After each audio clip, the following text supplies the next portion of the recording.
دوستان عزیز سلام.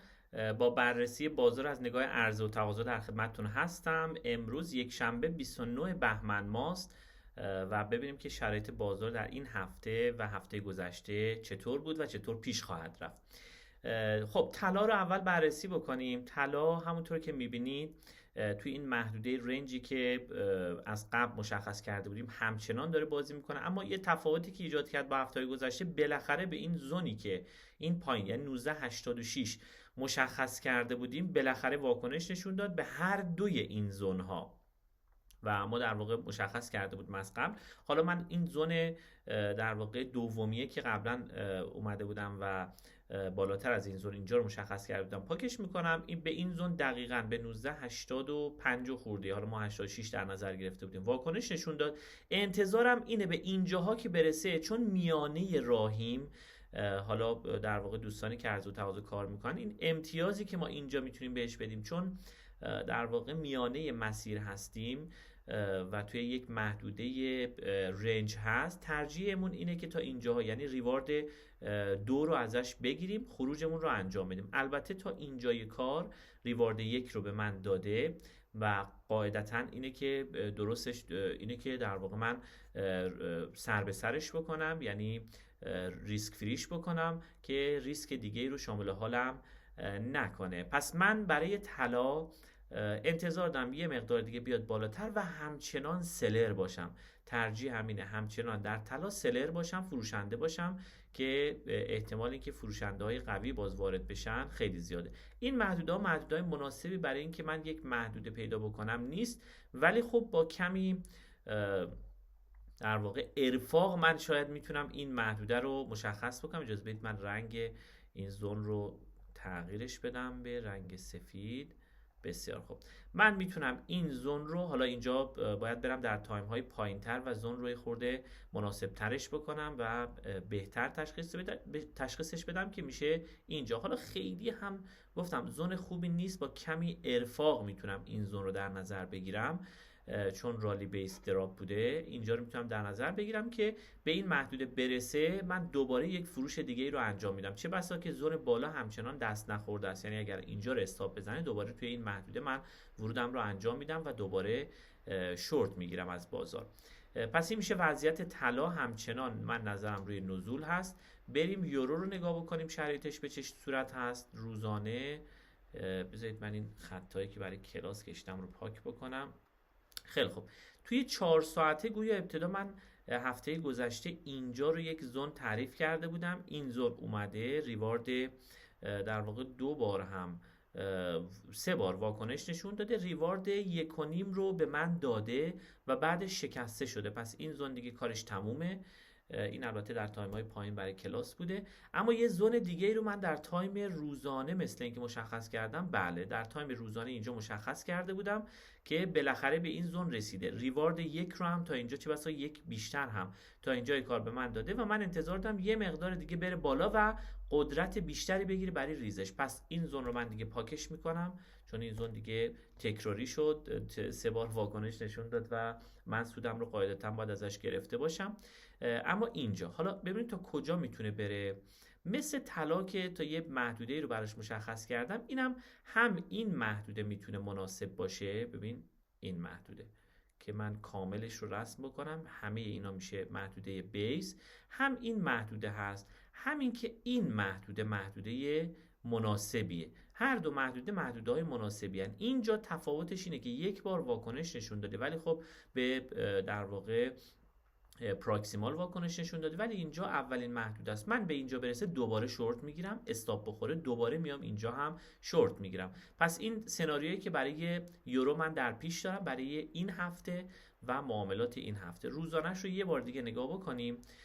یورو، بذارید من اینجا رو پاکش بکنم. یورو، پس من منتظرم که یه مقدار بیاد بالاتر، حد سود من رو اینجا بزنه.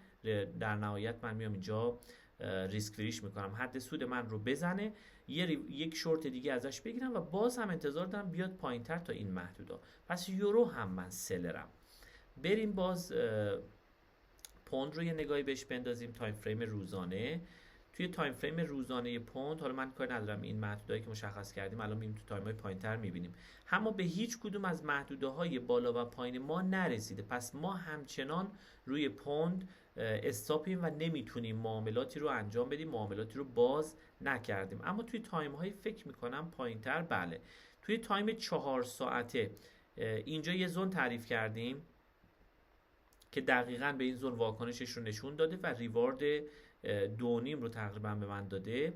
یه زونم اینجا تعریف کردم که حالا ما استاپش رو به دوستان میگیم چون شادوی بلند کنارش هست باید بالای شادو بذاریم و دقیقاً اومده اینجا هم 2 بار واکنشش رو نشون داده و تیپی رو زده. اما این دیگه برای تقریبا گذشته است، این برای این زون برای این هفته بوده. توی تایم 1 ساعته هم فکر میکنم یه زون دیگه تعریف کرده بودیم، یا اینکه نه تایم پایین تره فکر میکنم، بله فکر میکنم تایم 15 دقیقه است که این زون رو تعریف کردیم. حالا رنگش هم خیلی خوب نیست، بذارید من یه لحظه بیارمش ببینم شرایطش چجوریه، رنگش رو تغییر بدم. خب اینجا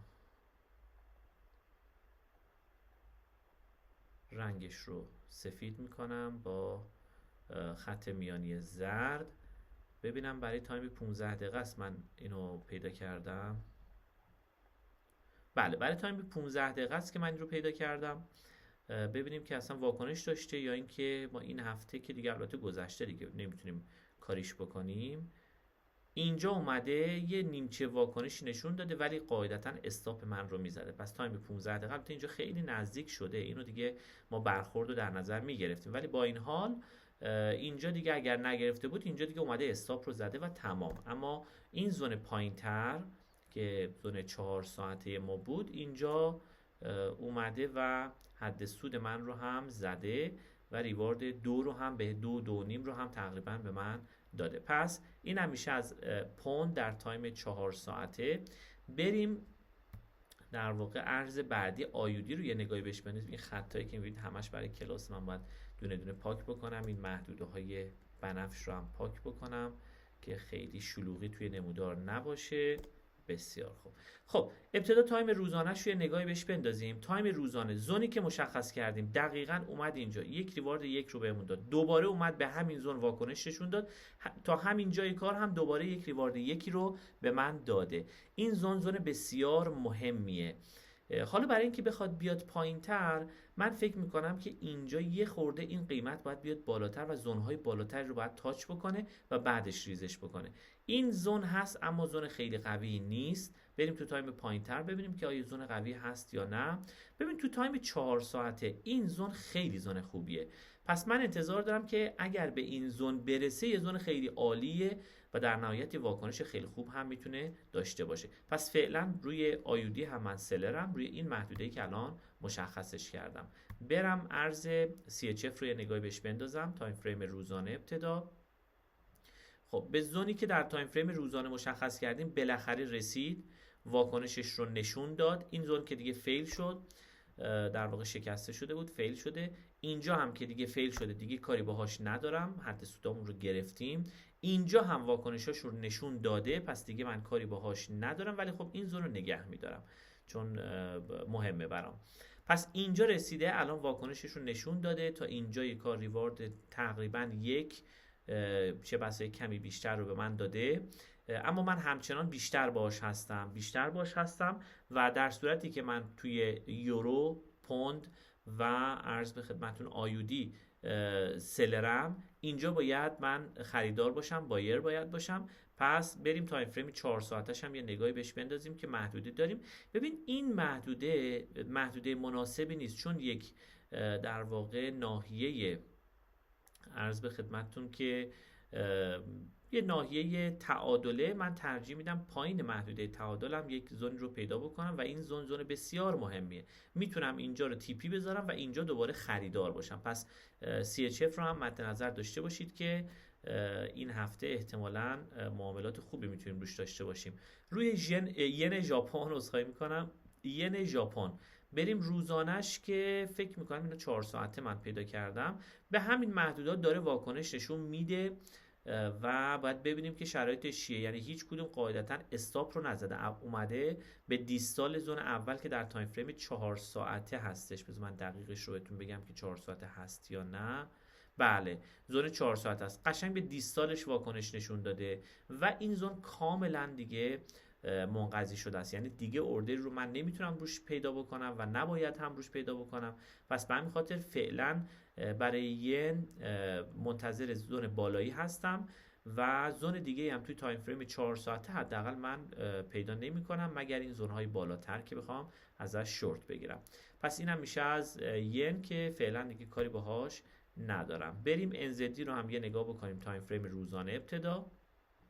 توی تایم فریم روزانه این زون فکر میکنم 4 ساعت است.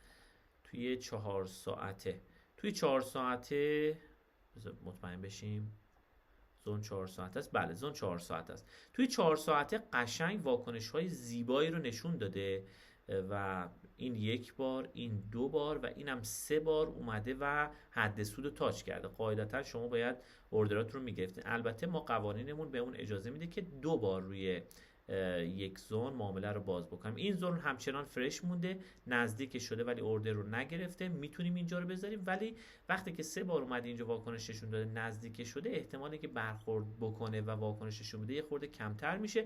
ولی باید ببینیم اگه اینجا همینطور توی تایم فریم 4 ساعته یه محدوده در واقع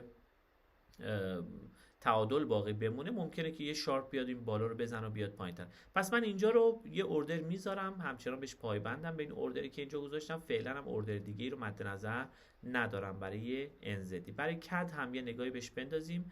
تایم فریم روزانه‌مون بوده، آره فکر می‌کنم روزانه بوده، ولی 4 ساعته رفتیم مرتبش کردیم. زون رو خیلی دقیق، بله زون رو خیلی دقیق تر پیدا کردیم.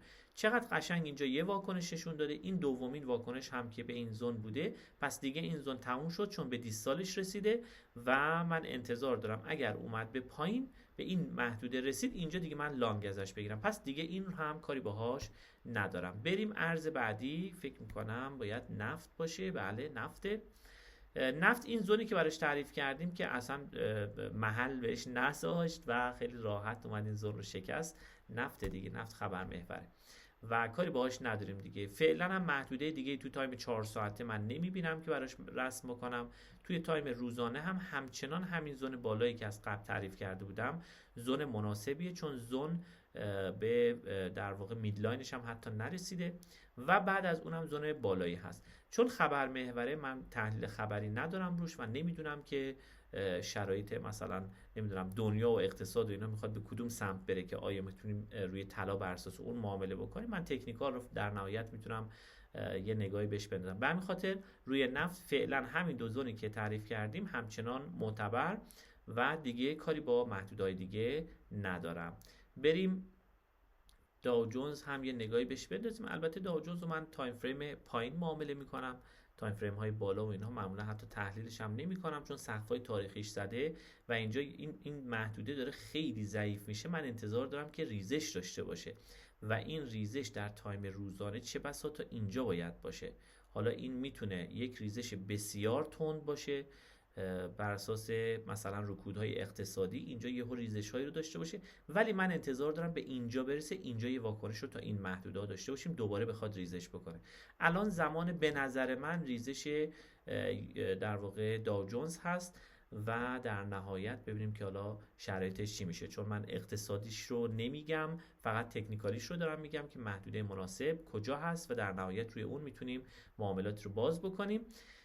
بیت کوین هم که در تایم هفتگی زونی که مشخص کردیم الان به دیستالش رسید. اگر اینجا واکنش نشان بدهد فبه ها، اما اگر این هفته بره و کلوز کندلمون بالای این زون باشه، من دیگه روی بیت کوین و ارزهای دیجیتال خریدارم، دیگه فروشنده نیستم و سلر نخواهم بود. این هم شد از تحلیل این هفته. امیدوارم بهتون کمک بکنه توی نگاهتون به معاملات هفته جاری. مرسی از توجهتون.